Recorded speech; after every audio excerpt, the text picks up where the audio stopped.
जय हिंद दोस्तों, welcome to dream सेवक आईएएस। सबसे पहले क्लास टाइमिंग देख लीजिए। हमारी क्लासेस जो है दिन में 2 बार चलती है। अभी जो 6 पीएम वाली क्लास आप देख रहे हो, डेली हिंदी और इसके अलावा टीचिंग लर्निंग एनवायरनमेंट की क्लास और इंग्लिश की क्लास है ना। इस तरह से हमारी 6 पीएम में हम ये 3 क्लासेस चलाते हैं और जीके जीएस की क्लास शाम को 7 बजे जो है डेली चलती है। ये क्लासेस चेंज नहीं होती है। तो चलिए डिस्कशन की शुरुआत करते हैं। सबसे पहला क्वेश्चन आपके सामने है। क्वेश्चन को पढ़िए और साथ साथ आपको रिप्लाई करना है। एक बार स्टार्टिंग में बोल देता हूं, जो लोग अभी तक चैनल को सब्सक्राइब नहीं किए हैं सब्सक्राइब कर लें। अगर बिहार बीएड से रिलेटेड आपको प्रैक्टिस सेट चाहिए, टेस्ट वगैरह लगाना है, तो ये सब कुछ फ्री ऑफ कॉस्ट इस यूट्यूब चैनल पर आपको देखने को मिलेगा। इसके अलावा हमारा पेड कोर्सेज भी है, उसके बारे में हम लोग आगे बात करेंगे। और एक ग्रेट ऑफर, जो बच्चे छूट गए थे, कोर्स को ज्वाइन नहीं किया था, उसके बारे में भी वीडियो में बीच में बताऊंगा, तो आप लोग अंत तक वीडियो में बने रहें। क्वेश्चन है, राष्ट्रभाषा कहलाती है, बताइए राष्ट्रभाषा क्या कहलाती है? साहित्य सृजन की भाषा, सरकारी कामकाज की भाषा, संविधान द्वारा स्वीकृत भाषा, या फिर बहुसंख्यक देशवासियों का प्रयोग की जाने वाली भाषा। तो बताइए राष्ट्रभाषा हम लोग किसे कहते हैं? देखिए यहाँ पर आंसर हो जाएगा, यहाँ पर जितने लोगों का आंसर आ रहा है डी नंबर, उनका बिल्कुल करेक्ट है ना। राष्ट्रभाषा जो है वो हमारा बहुसंख्यक देशवासियों द्वारा प्रयोग की जाने वाली भाषा को क्या कहते हैं? राष्ट्रभाषा कहते हैं। जबकि देखिए यहाँ पर सरकार के कामकाज की भाषा जो होती है ना, इसको बोलते हैं हम लोग क्या? ऑफिशियल लैंग्वेज कहा जाता है इसको, है ना। इसके अलावा संविधान द्वारा स्वीकृत भाषा है ना, ये अलग अलग ऑप्शन हैं यहाँ पर। आंसर हो जाएगा हमारा डी, बहुसंख्यक देशवासियों द्वारा प्रयोग की जाने वाली भाषा को ही हम लोग क्या कहते हैं? राष्ट्रभाषा कहते हैं। चलते हैं हम लोग नेक्स्ट क्वेश्चन पर। क्वेश्चन देख लीजिए, वर्तमान में लगभग कितने लोग हिंदी भाषा का प्रयोग कर रहे हैं? जल्दी से बताइए। वर्तमान में, इससे पहले वाली क्लास में बताया था, ये मिक्स क्वेश्चन है, यहाँ पर रिवीजन भी आपका साथ में होगा। तो देखिए वर्तमान में जो है भारत के अंदर में 60 करोड़ लोग हिंदी भाषा का प्रयोग करते हैं। कितना कर रहे हैं? 60 करोड़ पीपल्स, है ना। चलते हैं नेक्स्ट क्वेश्चन पर। नेक्स्ट क्वेश्चन पर जाने से पहले देख लीजिए, यहाँ पर ऐसे सैकड़ों मैसेज, मैं यहाँ पर नाम डिस्क्लोज नहीं करना चाहूँगा किनका मैसेज है, ऐसे सैकड़ों मैसेज मुझे ऐप पर देखने को मिला और ऐसे सैकड़ों मैसेज मुझे व्हाट्सएप पर मिले, है ना। लगभग 50 से ऊपर फ़ोन कॉल्स मुझे मिले कि सर किसी के घर में अलग अलग समस्याएं थी, किसी को पता नहीं था, 2-3 दिन वो इनएक्टिव थे, यूट्यूब पर नहीं आ रहे थे, है ना। थोड़ा सा जूम कर लेता हूँ ताकि आपको अच्छे से समझ में आ जाए यहाँ पर, है ना। तो यहाँ पर अलग अलग लोगों को अलग अलग समस्याएं थी। किसी की जो है दादी की डेथ हो गई थी, है ना। ये बहुत दुख की बात है हमारे लिए भी। तो ऐसे बच्चे जो हैं जेन्युइन रीजन से, ये बच्चे जो हैं इस ऑफ़र का लाभ नहीं ले पाए थे, जो ईयरली बर्ड ऑफ़र है। तो ऐसे बच्चों के लिए हमने क्या किया है, फिर से आपके लिए हम ऑफ़र लेके आए हैं। क्या वो ऑफ़र है, एक बार आप इसको थोड़ा सा देख लीजिए, है ना। तो ऐसे बच्चे जो रिमेनिंग रह गए थे, उनके लिए लास्ट चांस है ये, है ना। वो जो, चूँकि इन्होंने लिखा भी है मैसेज में कि सर 699 में फिर से हमको प्रोवाइड कर दीजिए सर, तो इसी को देखते हुए आपके लिए लास्ट चांस ये लाया गया है। अगर किसी को पैसे की दिक्कत है, मनी की प्रॉब्लम है, तो इसलिए मैंने 2 दिन का यहाँ पर समय दिया है, सो दैट 26 को आप रात तक, 26/3/2022 को 11:59 तक इसको आप, ये कूपन कोड जो है लास्ट चांस, इसको अप्लाई करके जो लोग बच गए हैं ईयरली बर्ड ऑफर में, है ना। हालांकि हमारा 200 स्टूडेंट्स तो जो है रात में 8 बजे ही 20 मार्च को पूरा हो गया था, लेकिन कुछ स्टूडेंट्स का रिक्वेस्ट आ रहा था कि मे बी उसको और थोड़ा टाइम लगेगा, तो हमने इसको 12 बजे तक रहने दिया था। लेकिन अभी जिस तरह के रिक्वेस्ट आपके आ रहे हैं और जेन्युइन जो बच्चे हैं, है ना, काफ़ी गरीब घर से बच्चे हैं और किन्हीं के पास समस्याएं भी थी, तो इन सब कारणों से लास्ट मौका मिल रहा है। 26 मार्च तक आप इस कोड का अप्लाई करके, लास्ट चांस का अप्लाई करके, बिहार बीएड जो 2500 का हमारा कोर्स है, इसको आप 699 में यहाँ पर परचेज कर सकते हैं ना। इसके अलावा देख लीजिए, ये 2499 का कोर्स है, 699 में आप परचेज कर सकते हैं। लास्ट डेट याद रखिएगा, मैं यहाँ पर आपको बार बार दिखा रहा हूँ, 26 मार्च को ये फिनिश होने वाला है। तो आप अभी और इसी वक्त जाकर के कोर्स को परचेज कर लें। ये ऐप जो है, इसकी लिंक जो है मैं आपको दे दूंगा यहाँ पर डिस्क्रिप्शन में, या प्ले स्टोर पर आप ड्रीम सेवक आईएएस लिखोगे तो ये वाली ऐप आपको यहाँ पर देखने को मिल जाएगी। ऑलमोस्ट 1000 लोगों ने यहाँ पर इसको डाउनलोड कर लिया है और इसमें से लगभग अभी तक में 250 से ऊपर बच्चों ने एडमिशन ले लिया है। हिंदी वर्णमाला में वर्णों की कुल संख्या कितनी है? जल्दी बताइए। 28 नंबर में देखिए, हिंदी वर्णमाला में जो वर्णों की कुल संख्या है वो हमारा कितना है? 52 है। याद रहेगा कितना है? 52 है। नेक्स्ट क्वेश्चन पर आते हैं। हिंदी वर्णमाला में स्वरों की संख्या कितनी है? देखिए कई बार मैंने इस क्वेश्चन का आंसर आपको बताया है, है, याद रखेंगे। हिंदी माला में टोटल जो वर्णमाला है इसमें टोटल संख्या अगर पूछे तो 52, अगर स्वरों की संख्या पूछे तो आंसर क्या होगा 11 हो जाएगा, है ना। नेक्स्ट क्वेश्चन पर आते हैं, खड़ी बोली किस हिंदी की बोली है? खड़ी बोली कौन सी हिंदी की बोली है? बड़े डिटेल से बताया था इसको आपने, हमने बताया था इसको, आप बताइए क्या आंसर हो जाएगा। तो याद रखिएगा पश्चिमी हिंदी की जो बोली है वो क्या है, हमारा खड़ी बोली है। नेक्स्ट क्वेश्चन पर आते हैं, अक्षौ तरह ज्यों स्रो कहे जाते हैं, ये सारे शब्द जो हैं क्या कहे जाते हैं? मैंने इसको डिटेल से भी बताया था, याद रखा होगा आपने। आंसर क्या हो जाएगा यहाँ पर? आंसर हो जाएगा हमारा ए नंबर, संयुक्त व्यंजन। ऐसे व्यंजन जो है क्या होते हैं, संयुक्त व्यंजन कहलाते हैं ना। चलते हैं हम लोग नेक्स्ट क्वेश्चन पर। नेक्स्ट क्वेश्चन है, हिंदी वर्णमाला में कितने संयुक्त व्यंजन हैं? जल्दी से बताइए। हिंदी वर्णमाला में अभी अभी आपने देखा होगा, काउंट किया होगा, हिंदी वर्णमाला में कितने संयुक्त व्यंजन हैं? 32 नंबर में। देखिए हिंदी वर्णमाला की अगर बात करें तो टोटल संयुक्त व्यंजन की अगर हम यहाँ पर संख्या देखें तो कितना है हमारा? 4 है, याद रहेगा कितने हैं? 4 यहाँ पर व्यंजन है। चल, नेपाली भाषा किस लिपि में लिखी जाती है? जल्दी बताइए।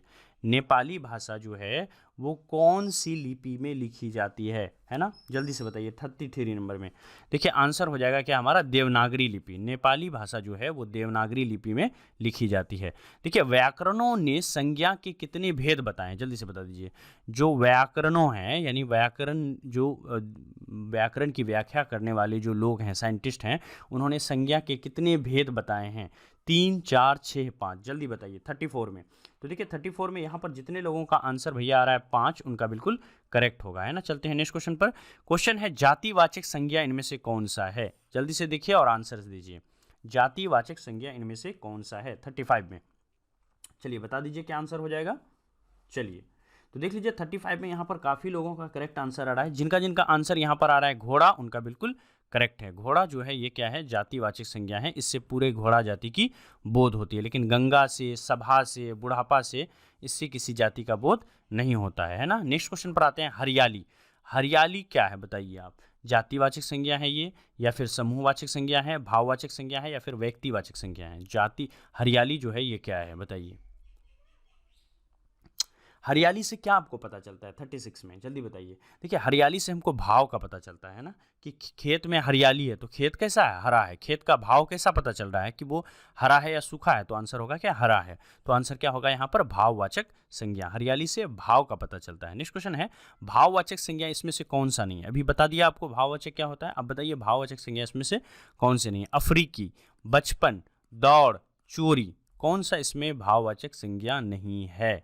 जो नहीं है वो पूछा है ना। पहले डिसाइड कर लीजिए कि कौन कौन सा इसमें भाववाचक संख्या है। तो देख लीजिए ये बचपन जो है ये से एक भाव का पता चलता है, एक स्टेज ऑफ लाइफ की पता चलती है, तो ये बचपन भाववाचक संज्ञा है। दौड़ भी हमारा क्या है? भाववाचक संज्ञा है। चोरी भी क्या है? हमारा भाववाचक संज्ञा है। दौड़ से पता चलता है कि उसका हाव भाव अभी भाव क्या है, तो वो दौड़ रहा है ना। लेकिन यहाँ पर भाववाचक संज्ञा इनमें से कौन सा नहीं है?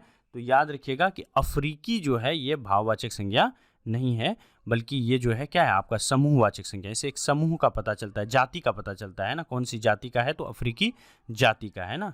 तो इससे जातिवाचक संज्ञा का, ये जातिवाचक संज्ञा में आ गया आपका, ये कोई भाववाचक संज्ञा नहीं है ना। नेक्स्ट क्वेश्चन पर आते हैं, बंधुत्व किस प्रकार की संज्ञा है? बंधुत्व किस प्रकार की संज्ञा है बताइए। बंधुत्व 38 नंबर में। देखिए बंधुत्व की अगर बात करें तो इससे भाईचारा का बोध होता है, और भाईचारा कैसा है? भाव से, ये भाव हुआ ना भाईचारा, कि हाव भाव कैसे हैं भैया, तो भाव क्या है भैया? तो ये बंधुत्व की भावना है ना। तो भावना का पता चल रहा है, तो ये क्या हो गया? भाववाचक संज्ञा हो गया। नेक्स्ट क्वेश्चन पर आते हैं, पूरब। पूरब दिशा किसका रूप है बताइए। पूरब दिशा जो है ये जातिवाचक का रूप है, द्रव्यवाचक का रूप है, व्यक्तिवाचक का है, या फिर भाववाचक का है बताइए। पूरब दिशा जल्दी बताइए 39 में। देखिए 39 में जितने भी लोगों का आंसर यहाँ पर आ रहा है सी, व्यक्तिवाचक संख्या, उनका बिल्कुल करेक्ट है। देखिए जब आपको थ्योरी क्लास हमारी स्टार्ट होगी ना, जो 1 अप्रैल से स्टार्ट होगी, जब उसमें हिंदी की चलेंगी थ्योरी, तो वहाँ पर बड़े डिटेल से ये सारी थ्योरी हम वहाँ पर करवाएंगे। क्या क्या पढ़ने वाले हैं हम उसमें? हिंदी के अंदर में अगर हम बात करें तो हिंदी के अंदर में जहाँ तक मुझे अभी जितना याद आ रहा है मैं उतना बता देता हूँ आपको। जैसे हम देखिए क्या पढ़ेंगे, संधि पढ़ेंगे, संधि की पूरी थ्योरी पढ़ेंगे, समास की पूरी थ्योरी पढ़ेंगे, है ना। इसके अलावा जो है संधि विच्छेद की पूरी थ्योरी यहाँ पर हम लोग जो है पढ़ेंगे, है ना। इसके अलावा जो है आपका रस हो गया, है ना, ये छंद हो गया, अलंकार बहुत टफ होता है रस छंद अलंकार को पहचानना, है ना, ये चीज़ें कोर्स के अंदर में कवर करेंगे। इसके अलावा जो विपरीतार्थक शब्द होते हैं, जो मुहावरा है हमारा, है ना, जो हमारा गद्यांश है, गद्यांश में बिहार बीएड से लगभग जो है 15 में से 6-7 नंबर तो यहीं पर होता है। तो गद्यांश को कैसे हम अच्छे से अच्छे नंबर गद्यांश में ला सकते हैं, हाउ टू सॉल्व गद्यांश, कैसे इसको सॉल्व कर सकते हैं, और इसके ऊपर है ना आपको 10 से ऊपर गद्यांश जो है यहाँ पर हम करवाएंगे थ्योरी के अंदर में, आपकी थ्योरी क्लास में, जब ऐप पर हमारी क्लासेस चलेंगी। और इन सब की जो है आप जो थ्योरी है प्लस इसकी स्पेशल टेस्ट आपको वहाँ पर भी देखने को मिलेगी, जो कोर्स परचेज करेंगे उसके अंदर में, और यूट्यूब पर भी इस तरह की रेगुलर यहाँ पर चलती रहेंगी। ओके, चलते हैं आगे। घी कौन सी संज्ञा है, जल्दी बताइए, घी कौन सी संज्ञा है, घी कौन सी संज्ञा है 40 नंबर में। देखिए घी की अगर बात करें तो भी घी कौन सी संज्ञा है भैया, घी जो है द्रव्यवाचक संज्ञा है। कैसी संज्ञा है, द्रव्यवाचक संज्ञा है, घी जो है द्रव्यवाचक संज्ञा है। ठीक है, चलते हैं नेक्स्ट क्वेश्चन पर। देखिए हृदयेश ने कहा कि मैं मुक्ति के गाल पर तमाचा मारूंगा, ये कोई नाम है, मान लो यहाँ पर मैंने रमेश ही लिख दिया। रमेश ने कहा कि मैं सुरेश, है ना, के गाल पर तमाचा मारूंगा, ये इस वाक्य में कर्ता कारक कौन सा है, जल्दी से बता दीजिए, है ना। रमेश ने कहा कि मैं सुरेश के गाल पर तमाचा मारूंगा, इस कार्य में कर्ता कारक कौन सा है, जल्दी बताइए। 41 में देखिए 41 में यहाँ पर जितने लोगों का आंसर आ रहा है भैया, तमाचा, ये बिल्कुल क्या है, करेक्ट है। तमाचा मारूंगा मतलब तमाचा जो है यहाँ पर क्या है, कर्ता कारक है। चलते हैं भैया नेक्स्ट क्वेश्चन पर। नेक्स्ट क्वेश्चन यहाँ पर है समूहवाचक संज्ञा कौन सा है, गुलाब, अंगूर, पौधे, चावल, बताइए समूहवाचक संज्ञा इसमें से कौन सा है। ठीक है, जल्दी से बता दीजिए। 42 में देखिए 42 में भैया यहाँ पर जितने भी लोगों का आंसर आ रहा है, अंगूर बी उनका बिल्कुल करेक्ट है। अंगूर बी जो है ये क्या है भैया, समूहवाचक संज्ञा है। चलते हैं नेक्स्ट क्वेश्चन पर। एक बार सभी लोग जो नए हैं इस चैनल पर सब्सक्राइब कर लें, ठीक है, सब्सक्राइब कर लें, so that next important videos जो इसके बाद आएगी 7 PM वाली, उसकी नोटिफिकेशन डायरेक्ट आपके यूट्यूब पर जाए, बार बार आपको कहीं पर जाके ना सर्च करना पड़े, यूट्यूब पर नोटिफिकेशन आ जाए। दूसरी चीज़, जिनको वीडियो अच्छा लग रहा है वो लाइक कर सकते हैं, और इस क्लास की PDF अगर चाहिए तो टेलीग्राम पर जा करके ऐप को डाउनलोड करके ड्रीम सेवक IAS लिखें आप, ड्रीम सेवक IAS ऐसा अगर लिखते हैं तो इसकी PDF जो है वहाँ पर अपलोड की जाएगी, तो वहाँ से आप इस PDF को डाउनलोड कर सकते हैं।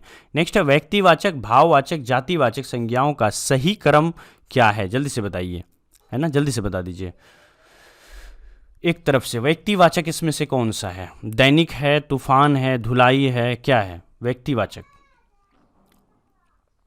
उसी तरह से भाववाचक है ना, दूसरा जो वर्ड है ये भाववाचक है, जागरण, दैनिक, है ना, या दैनिक जागरण, है ना, क्या है हमारा इसमें भाववाचक क्या है। उसी तरह से जातिवाचक, धुलाई क्या है ना। तो जल्दी से बताइए व्यक्ति, भाव, जातिवाचक संज्ञाओं का सही क्रम बता दीजिए, इसमें से कौन सा सही क्रम है। 43 में देखिए 43 में आप लोग यहाँ पर देख लीजिए, सबसे विचार करते हैं, सबसे पहले वाले पर विचार करते हैं। तो देखिए दैनिक जागरण ये क्या है भैया, ये कहीं ना कहीं व्यक्तिवाचक संज्ञा है। ठीक है, एक व्यक्ति विशेष का नाम है, एक सिंगल पेपर का नाम है ये दैनिक जागरण। ठीक है, ये एक पेपर का नाम है। वहीं पर देखिए भाववाचक क्या है, धुलाई जो है ये हमारा भाववाचक है, और तूफान क्या है, तूफान जो है जातिवाचक है। तो इस तरह से हमारा आंसर क्या हो जाएगा, A नंबर। चलते हैं हम लोग नेक्स्ट क्वेश्चन पर। क्वेश्चन है आकारांत व अकारांत संज्ञाएं होती है। अकारांत और आकारांत ये दोनों संज्ञाएं जो है ये क्या है, पुल्लिंग है, स्त्रीलिंग है, A और B दोनों, या इनमें से कोई नहीं। 44 का आंसर जल्दी से बता दीजिए आप लोग। चलिए मैं बता दूं यहाँ पर, देखिए यहाँ पर जितने लोगों का 44 में आंसर आ रहा है पुल्लिंग A, उनका बिल्कुल करेक्ट है। याद रखेंगे अकारांत या फिर आकारांत ये दोनों जो है क्या है, पुल्लिंग संज्ञाएं हैं। चलते हैं हम लोग नेक्स्ट क्वेश्चन पर। चलिए नेक्स्ट क्वेश्चन देखिए 45 में संस्कृत के आकारांत शब्द होते हैं। अभी थोड़ी देर पहले बताया था, तो जल्दी से बता दीजिए। अभी बताया कि संस्कृत के जैसे अगर आपका आकारांत होगा, एक चीज एक बार फिर से बैक में चलते हैं। देखिए यहाँ पर अकारांत होगा या फिर आकारांत होगा, ये सारे संज्ञाएं जो है आपका 44 में क्या होगा भैया, पुल्लिंग है ना। चलते हैं नेक्स्ट क्वेश्चन पर। अब संस्कृत का जब आकारांत आपको पूछा जाएगा तो याद रखिएगा क्या होता है संस्कृत का आकारांत। संस्कृत का आकारांत जो है वो स्त्रीलिंग होता है। अगर सिंपली पूछा जाए कि आकारांत शब्द होते हैं तब तो आप पुल्लिंग देंगे, लेकिन अगर ऐसा पूछ लिया जाए भैया संस्कृत के आकारांत शब्द कैसे होते हैं तो आंसर क्या होगा, स्त्रीलिंग। नेक्स्ट क्वेश्चन पर आते हैं। ए रमेश यहाँ आओ, इस वाक्य में आपको बताना है कौन सा कारक है। कारक इसमें से कौन सा है 46 में। देखिए 46 में भैया कौन सा कारक है, तो यहाँ पर संबोधन कारक है, ठीक है, क्योंकि यहाँ पर रमेश के बारे में जो भी बोल रहा है, जो वक्ता है, वो कहीं ना कहीं संबोधित कर रहा है किसको, रमेश को, तो ये हमारा संबोधन कारक है यहाँ पर। नेक्स्ट क्वेश्चन पर आते हैं। चिड़िया, चिड़िया का बहुवचन क्या होगा, जल्दी से बताइए, चिड़िया का बहुवचन क्या होगा 47 में। देखिए 47 में यहाँ पर जितने लोगों का आंसर आ रहा है भैया ए है ना, चिड़िया का बहुवचन क्या होगा, हम लोग जानते हैं चिड़िया का बहुवचन चिड़िया है ना, नाक से बोलना है आपको चिड़िया, तो ये हमारा क्या हो गया, चिड़िया का बहुवचन हो गया। चिड़ियों नहीं होगा, चिड़ियाओं नहीं होगा है ना, और ये ए नंबर सही है तो ये तो होगा ही नहीं। चलते हम लोग नेक्स्ट क्वेश्चन पर। दही शब्द है, दही कैसा शब्द है, पुल्लिंग है, नपुंसकलिंग है, स्त्रीलिंग है, या इनमें से कोई नहीं। देखिए दही शब्द की अगर बात करें 48 में, तो 48 में जिनका आंसर यहाँ पर आ रहा है पुल्लिंग, उनका बिल्कुल करेक्ट है। दही शब्द भैया कैसा है, तो दही शब्द जो है पुल्लिंग है। चलते हैं नेक्स्ट क्वेश्चन पर। गीता हाथ से मारती है, इस वाक्य में कौन सा कारक है 49 में। देखिए गीता अगर हाथ से मार रही है 49 में, गीता अगर हाथ से मार रही है तो इसमें कौन सा कारक होगा, याद रखिएगा कि इस तरह के जब भी ऑप्शन क्वेश्चंस आएंगे तो इसमें करण कारक होगा, ठीक है। तो बेसिकली जब थ्योरी क्लास आपको पढ़ाया जाएगा तो उसमें सारी चीज़ों की थ्योरी बहुत अच्छे से क्लियर हो जाएगी, या आपके पास अगर कोई बुक है तो उसको भी आप वहाँ से कर सकते हो। आ जाओ चलते हैं हम लोग लास्ट क्वेश्चन पर। संपादान कारक में को का प्रयोग किस अर्थ में होता है 50 नंबर क्वेश्चंस में। देखिए आंसर हो जाएगा क्या, संप्रदान कारक में को का प्रयोग जो है के लिए होता है ना। और एक चीज़ और ध्यान में रखिएगा, चलते हैं हम लोग आपका फिर से वही वाले पेज पर, हाँ यहाँ पर ऑफर वाला, तो आप लोगों का ठीक है, इसको आप ज्वाइन कर लीजिए, और इस पर भी मैं एक वीडियो बना दूंगा कैसे कोर्स को ज्वाइन करना है। हालांकि प्रीवियस वीडियो बना हुआ है, उसको आप लोग वहां पर देख सकते हैं कि कैसे कूपन कोड को अप्लाई किया जाए, लेकिन वो कूपन फर्स्ट 200 वाला था, सेम वैसे ही अप्लाई होगा है ना। जैसे आप कोर्स परचेज करोगे, ऐप के अंदर जाओगे, स्टोर सेक्शन में जाओगे, या बैनर जहाँ दिखेगा उस पर क्लिक करोगे है ना, तो वहाँ पर 9,100 दिखेगा आपको। 2499 में हमारा कुछ माइनस होकर के यहाँ पर 999 आपको दिखेगा। फिर लेकिन जैसे ही एक कोड होता है जहाँ पर ये प्राइसेस लिखे होते हैं ना, इसी के ऊपर एक कोड व्यू ऑल का ऑप्शन होगा, उस पर आप जैसे ही क्लिक करोगे ना तो वो कोड आपका अप्लाई हो जाएगा लास्ट चांस वाला, तो ये ऑटोमेटिक 699 हो जाएगा। इतना कम अब कभी भी फ्यूचर में नहीं होगा, 2022 के लिए तो कम से कम नहीं होगा, तो इसलिए ये लास्ट चांस है। 699 में अगर आपको कोर्स परचेज करना है, और बिहार बीएड की थ्योरी प्लस टेस्ट सारी चीज़ चाहिए, सारा स्टडी मटेरियल चाहिए, इसके अलावा आपको कोई बुक लेने की ज़रूरत नहीं पड़ेगी, इतना पढ़ा देंगे आपको, ठीक है। इतनी प्रैक्टिस करवाएंगे, 2 प्रैक्टिस होंगी, एक तो आपका ऐप पर हो जाएगा और दूसरी प्रैक्टिस आपका यूट्यूब पर हो जाएगा है ना। तो ये प्रैक्टिस जो है काफ़ी लाजवाब होगा आपका, तो डबल प्रैक्टिस हो जाएगी, तो कोई बुक लेने की ज़रूरत नहीं पड़ेगी। और जहाँ प्रॉब्लम आएगी थ्योरी में, वो तो आपका कंसेप्ट क्लियर कर ही देंगे, कंसेप्चुअल क्लैरिटी के साथ पढ़ाएंगे। 2 तरह का वर्ड होता है, एक होता है हार्ड वर्क है ना, एक होता है स्मार्ट वर्क, तो आपको स्मार्ट वे में तैयारी यहाँ पर कराई जाएगी। तो लास्ट चांस है, अब कोई मत बोलना कि सर अब और डेट बढ़ा दीजिए, ऐसा पॉसिबल नहीं होगा। 26 से पहले तक आज की ही आप कोर्स को ज्वाइन कर लें, so that may be last time में क्या होता है कि ऐप में थोड़ा सा प्रॉब्लम आ जाती है, ज़्यादातर लोग जब उसमें आते हैं एक साथ करने के लिए, तो आप जब भी इस वीडियो को देखें उसी समय आप ज्वाइन कर लें, क्योंकि इतना ऑफ कभी नहीं होगा। मे बी 50 रुपीज़ 100 रुपीज़ आगे भविष्य में हो सकता है, लेकिन इतना जो ये है हमारा 300 का डिस्काउंट, ये कभी भी लाइफ में नहीं होगा, मैं ऐसा आपको बोल रहा हूँ, ठीक है। तो अभी और इसी वक्त जा करके आप लोग इस ऐप को डाउनलोड करें, और जो 2599 का कोर्स है हमारा 2499 का, इसको आप 699 में प्राप्त करें, और 1 अप्रैल से क्लासेस वगैरह स्टार्ट होने वाली है। थैंक यू सो मच, मिलते हैं नेक्स्ट वीडियो में। अगर अभी तक आपने ड्रीम सेवक IAS को फॉलो नहीं किया है तो इन सारे प्लेटफॉर्म पर जा करके आप ड्रीम सेवक IAS लिखें और वहाँ से जो है इसको ज्वाइन करें। Thank you so much, bye bye, मिलते हैं नेक्स्ट वीडियो।